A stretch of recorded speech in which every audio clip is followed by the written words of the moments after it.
In the previous video, I talked about what Splatoon 1 stages I want to see return in Splatoon 3, so if you haven't seen it yet, I recommend watching that one first. But today's video, we'll be talking about Splatoon 2 stages and which ones I want to see return the most. Personally, as a whole, I prefer the Splatoon 1 stages over the ones from Splatoon 2. But that doesn't mean that there aren't some stages from Splatoon 2 that I do want to see return in Splatoon 3. What are those stages, you may ask? Well, let's find out.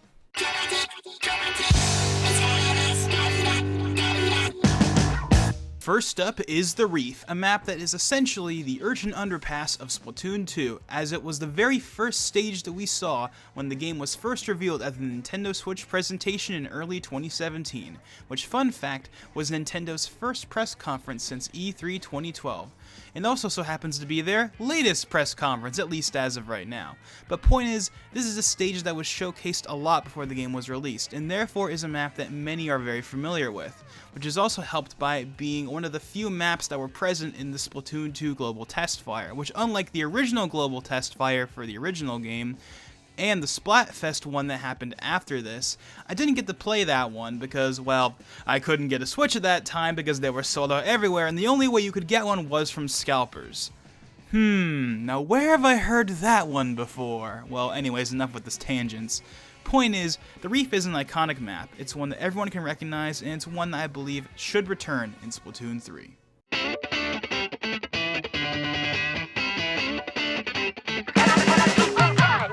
Next up is Starfish Mainstage, which, like the Reef, also happens to be a launch map and was also shown off in pre-release gameplay and screenshots, again making it a very recognizable map. But the thing about this stage that makes it stand out, to me the most anyway, is actually all of the random posts that you see around the stage. Now yes, every stage in Splatoon you can see random posts from the lobby around the maps on the walls and stuff. But for some reason, I associate them with this map the most, as I've seen some interesting posts on this map over the last couple of years. But regardless of that though, this is a map that I do thoroughly enjoy playing on, and therefore I do want to see it return in Splatoon 3.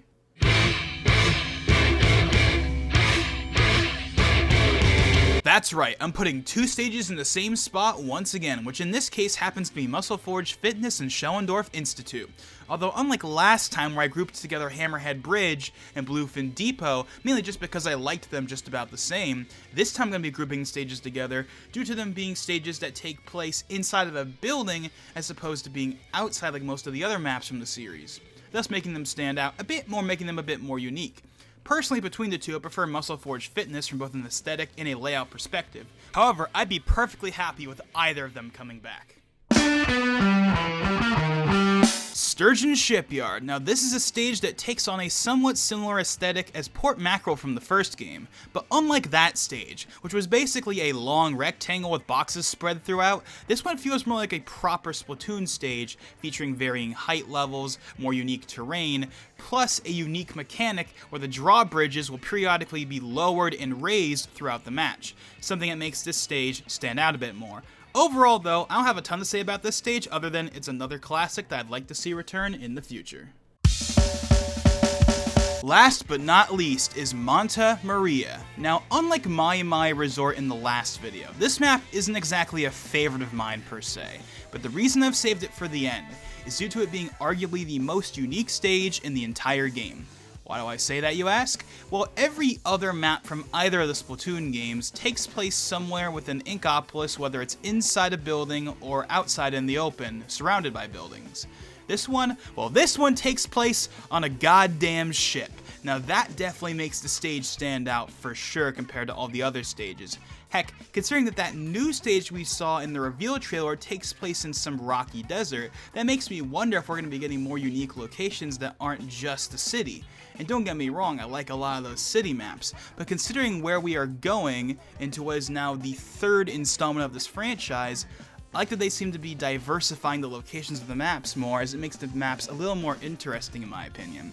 But of course, maybe that one map we saw in the trailer is just a fluke and most of the other maps will be within the city, which of course in this case will be Splatsville. But of course, we'll just have to wait and see. Regardless though, Manta Maria I definitely think is a stage that should return, if for no other reason, simply because of its very unique location.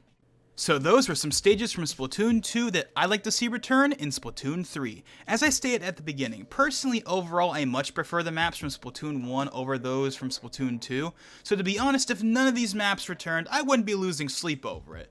But of course we are going to definitely get at least some of them back, but like I mentioned in the previous video, I imagine it won't be many, perhaps 2 to 3 maps from the previous game's tops, as in like 2 to 3 from the original, and then 2 to 3 from Splatoon 2. And then of course all the other maps will be new, which to be honest is fine, as I'd rather they prioritize creating new maps rather than bringing back all the old ones anyway. And considering that this new game will be in a brand new location, I imagine they'll be doing just that. So with that being said, this is Logan589XP, and I'll see you guys next time.